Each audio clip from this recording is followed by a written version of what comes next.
Zdar lidi, tak jsem se rozhodla, že vám natočím krátké video ohledně ochutnávky.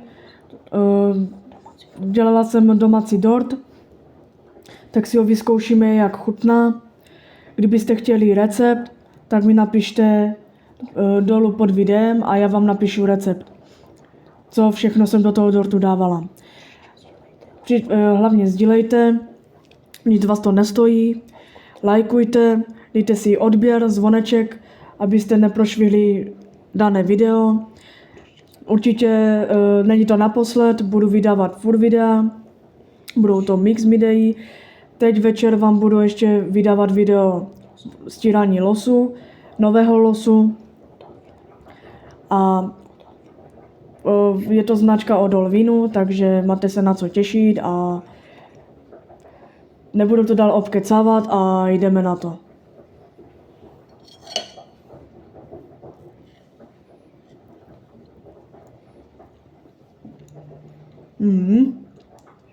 Výborný dort. Fakt výborný. Není co dodat.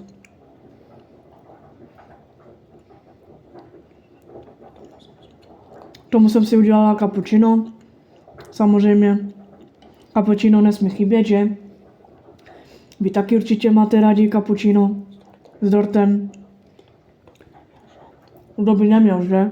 A je to výborné. Kdybych to mohla odhodnotit, tak bych to dala 10 z 10.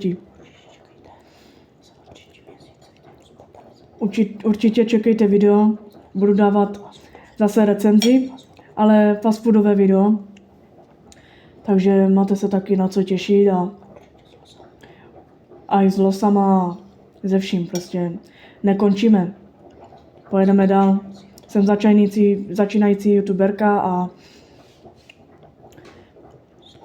snad se vám ty videa budou líbit a snad mě v tom podpoříte.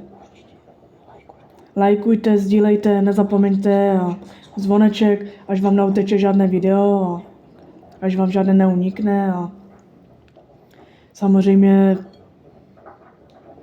se nevidíme naposled. No.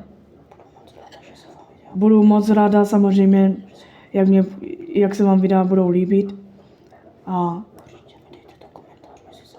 určitě mi dejte vědět, jestli se vám to video líbí. A tak dále.